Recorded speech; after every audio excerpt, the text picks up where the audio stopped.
Kumusta mga pus? Lawrence Motovlog here. Happy New Year sa lahat. Kasi December, date ngayon is December 31. New Year na mamayang gabi. Ang bilis ng araw mga pus, no? Kaya gusto kong i-greet kayo ng Happy New Year.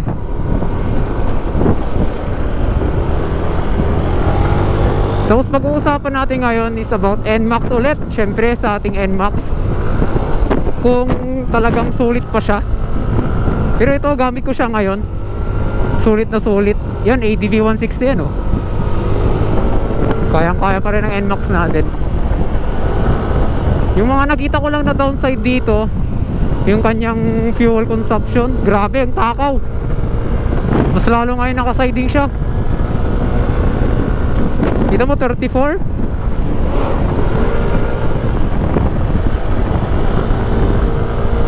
Grabe din yung takaw yan, no? Magra-round trip lang tayo mga pus. Gusto ko mag-round trip ngayon eh. New Year ride, parang ganun. Para pangpasyalan lang din, para maiba din. Hindi lagi year end, ganun. Kita mo, naunahan natin yung Aerox. Ay, yung Aerox, naunahan natin yung ATV 160. Ganun kaganda si NMAX. Yung talagang favorite ko dito, yung riding position niya. Talagang ang relax. Pwede rin siya maging aggressive position. Mag-aggressive position din kayo. Kaya. Kaya. Kala ko hindi kaya eh.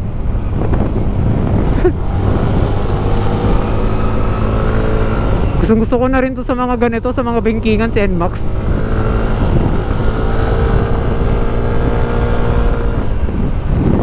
Dati ayoko to gamitin eh. Pero ngayon favorite ko na. Ganun siguro kung tumatanda na din. Gusto na natin ng relax.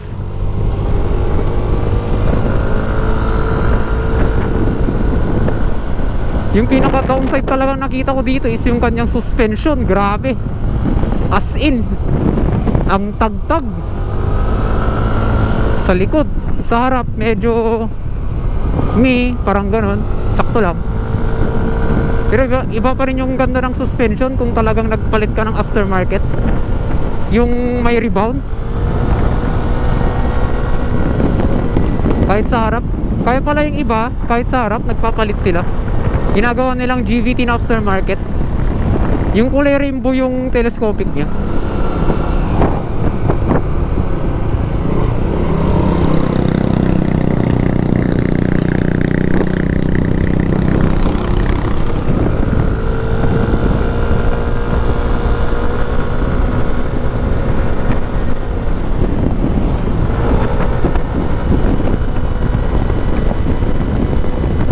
Yung atin pala, ABS version to mga pusa, keyless.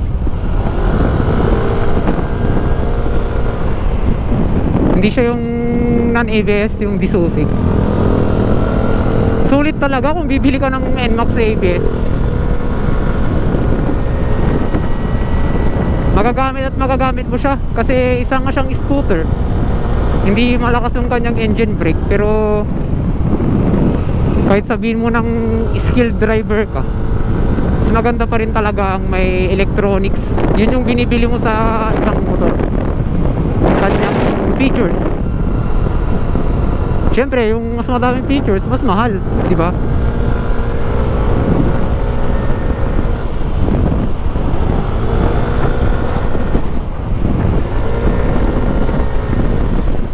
I-stop na rin tayo dyan sa taas mamaya, tapos uwi na. Ang epic mga boss, nakalimutan ko yung lisensya ko.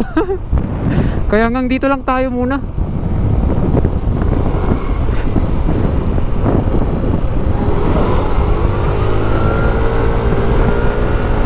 Kalimutan ko yung lisensya ko. Nandun pala sa bag. Buti naalala ko. Ano na yung topic natin kanina? Ay oo, ito si NMAX.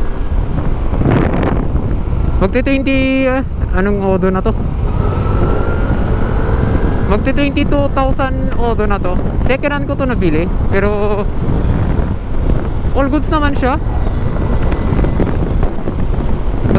tingnan nyo ng maigi. Kukuha kayo ng mekaniko tapos scanner para makita yung odo kung pinitik. Yung meaning ng pitik is yung parang iniba yung kanyang odo, pinabata, ganon. Ma-prefer ko si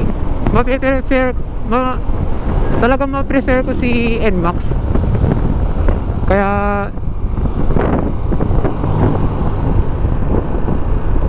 best maxi scoot to. Ewan ko kung maxi scoot, pero yun na rin para sa akin kasi malaki siya at mabigat. Best maxi scoot si NMAX. Yun lang yung masasabi ko. Dito na lahat, yung power, yung ABS, electronics, keyless. Sayang itong unit natin walang traction control. Mas okay sana kung meron yung traction control, no? Hindi ako masyadong makapagsalita kasi yung mask ko ang sikip sa mukha ko.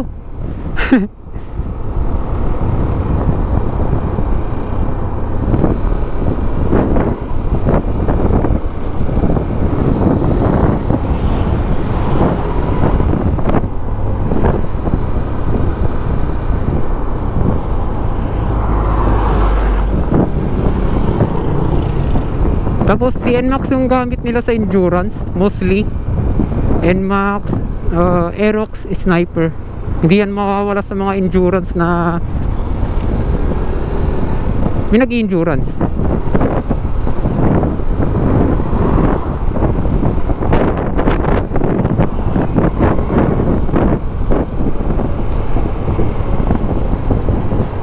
Isa rin to sa gusto ko dati.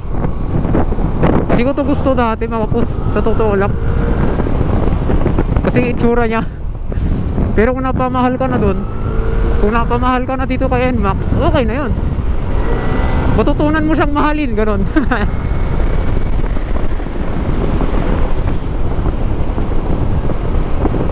Yung gustong kong features niya to, yung kanyang ABS.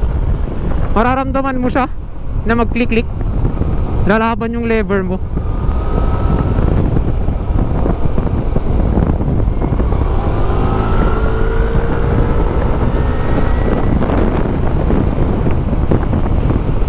Hindi ko pa nga napapa-maintenance tong ABS niya brake system niya kasi alam naman nating lahat every 3 years o yung iba bumabase sa auto, kailangan magpa-flashing ng kanyang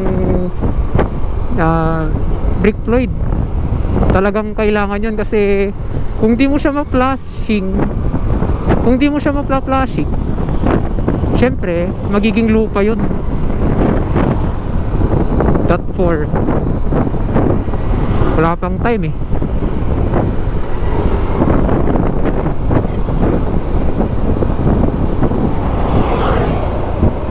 siguro next year na, sa January na tayo titira. I-vlog ko yun.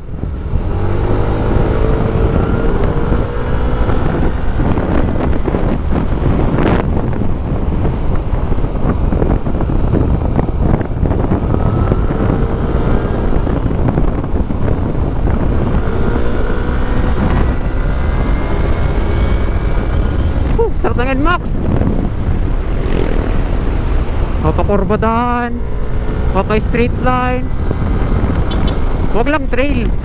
Natry ko na rin mag-trail to. Grabe. Natumba ko na siya isang beses.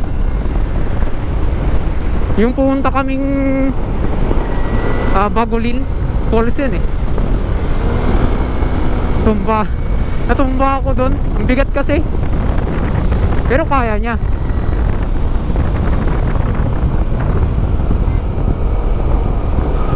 Diba kaya magkurba ng ganon?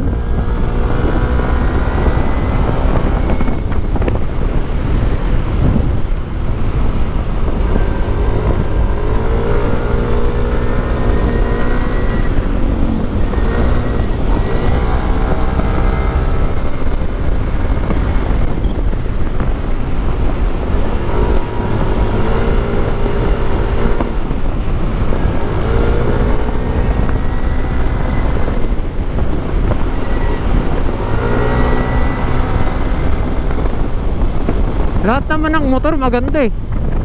Nasa'yo na lang yun kung paano mo siya ma-appreciate.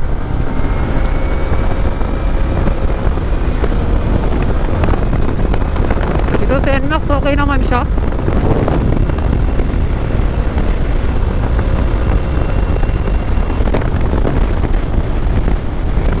Yun lang kung top speed. Sagap mulat ng hangin niya. Try nga natin i-top speed mamaya sa freeway.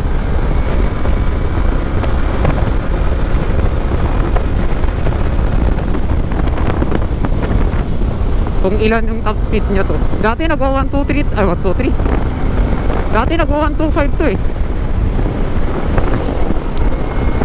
Yun yung sinasabi ko, pakin ng suspension. Lumilipad-lipad yung likod ko.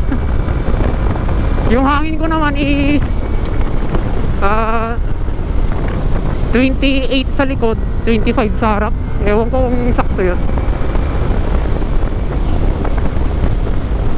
Pero yung nakalagay kasi 31-31, masyadong matigas yun.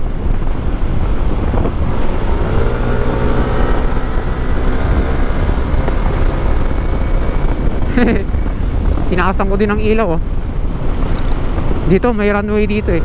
May freeway dito. Try natin top speed.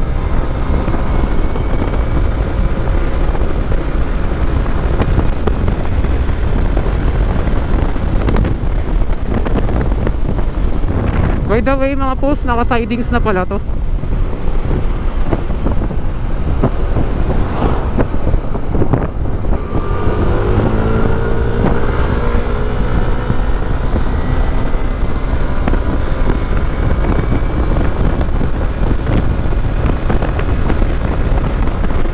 Yan, harapin na tayo sa runway, sa freeway.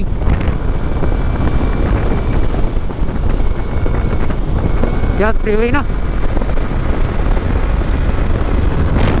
Wala kulang. 105 lang.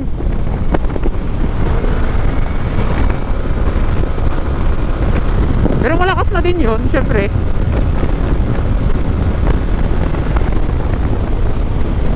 Pakatakot lang baka may tumakbong aso.